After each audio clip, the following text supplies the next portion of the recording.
In the world of Sony, I guess this is not a great sign for PlayStation VR. I mean, I don't know. Draw the conclusions any way you like, but retailers are now throwing in the camera.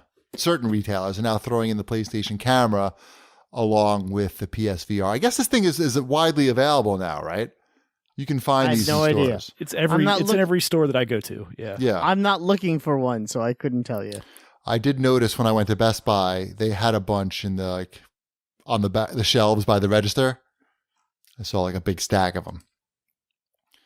We haven't heard much about new PlayStation VR games coming, PSVR games coming out, have we? They have that shooter coming out, right? At some point. Yeah. The what's it? The one on Mars. I forgot what it's called already. But nobody gives a shit about that, I'm pretty sure. In the world of Microsoft, I read this on Polygon. Ben Kuchera wrote a little thing about the Scorpio because there's pictures of the Scorpio dev kit out there. And one of the features of it, it's got a screen on the front of it.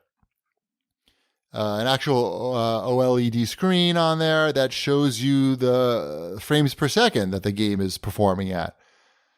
And he makes the case that this is like a good marketing feature if they put this on the actual consumer version to sort of enforce the case that you're buying a very powerful machine that's going to run all the games at a steady 60 frames per second.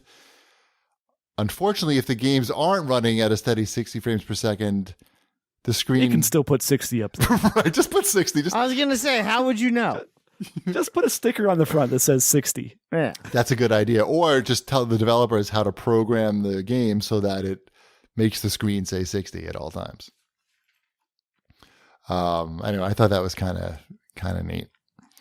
Let's see. At JK Gregel writes in and says, I don't have a 4K TV. Do I buy Scorpio when I already have an Xbox One? Or do I hold off? Hold off. You hold off. You definitely hold off.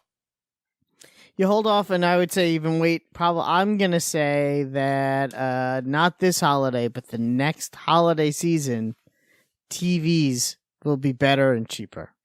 That happens every season. Yes. But cheaper. Right. I think right now we're at 4K's peak pricing because I was looking into it, and the good ones are still crazy expensive. Just remember, they cost twice as much in Japan. That'll make you feel a lot better about your purchase. I honestly don't care. I'm just talking about, looking at the now, because it reminds me of looking at, the thin HD TVs, 5 years ago. And the TV that I got was 3 times the price that it was when I bought it, 2 years prior. Mm-hmm. So I think we're like right around that tipping point where the technology will become cheaper to get in there. Yeah, and the content is coming now from these streaming services. You have a lot of shows that are being and as cable declines and streaming becomes more popular, there'll be more of an incentive to have more TVs that do it and do it right. Mm-hmm. So I'd say not this holiday, but the following holiday. That's my guess. All right.